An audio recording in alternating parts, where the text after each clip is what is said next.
Here is a quick video on just new coins that have launched and just sort of what I'm looking for. So this coin just launched. I watched it. And this would be one that I would consider watching to buy into. So you guys asked, like, how do I find these ones that I can get in at 20, 30, 40,000 market cap? This is how. One, you have to be sitting at your computer, but two, I'm looking at these numbers here. These look okay to me. I mean, I like it much better when they are in the 500s and thousands, but these are pretty decent numbers.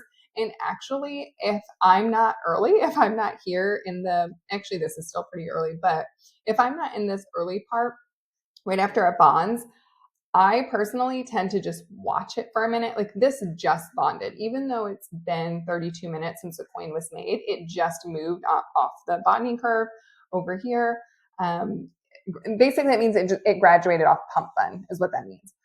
So now it is sort of for mainstream, which means it now can show here on Dex Screener, which before when it's on pump fund, it does not show here. A lot of people find information about coins here. So it's good once a coin bonds, but let me go back to this. So it just bonded.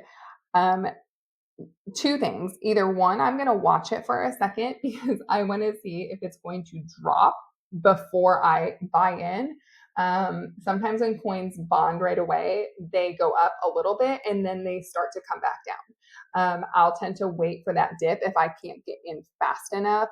Because I don't want to buy in here, have it go up to 80 and then have it drop way back down. So this one though, however, is actually going up quite a bit and fast, but don't FOMO into these coins. And this is why.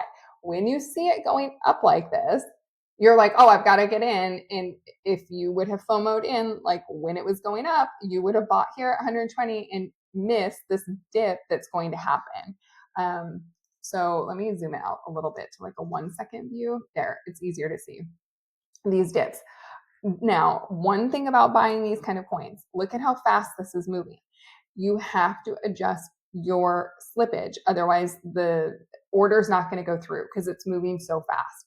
So in your slippage, you want to change it. Like mine is set to 15 by default. But if I try and buy in on this, it's probably going to tell me my slippage is too low just because it's moving so fast. So I'd probably move my slippage up to like 20.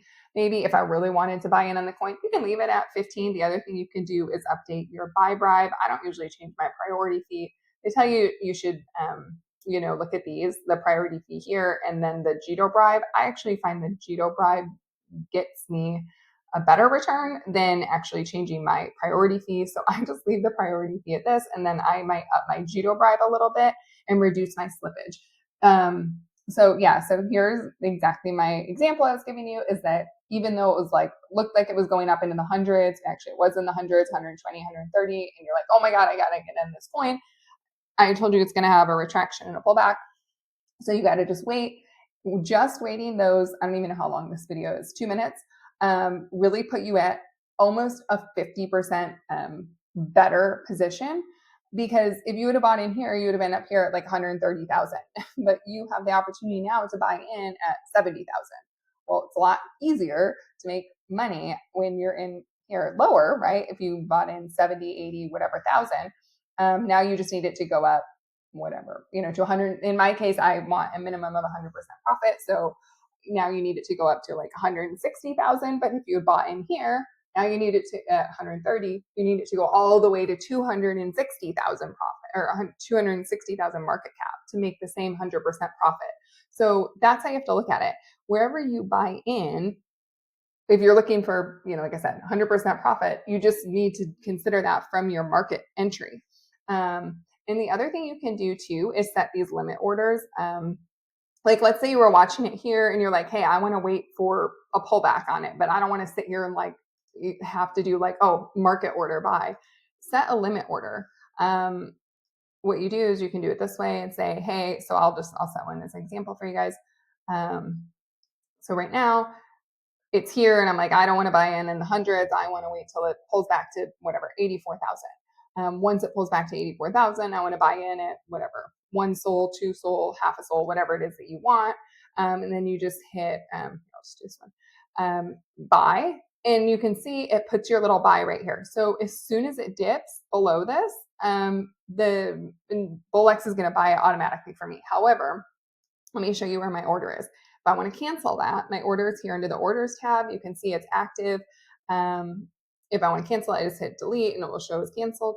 One thing to consider though, even though you have set that order, if your slippage is too low, or even if you think your slippage is fine, it may move too fast. And even though it might dip to that point, you might miss out on it. That does happen more often than I would like on both the buy and the sell side. So, because here, look, this is an example. This is exactly what happens. What if I had bought in, and let's say I had a sell order set at whatever, 140, 50,000.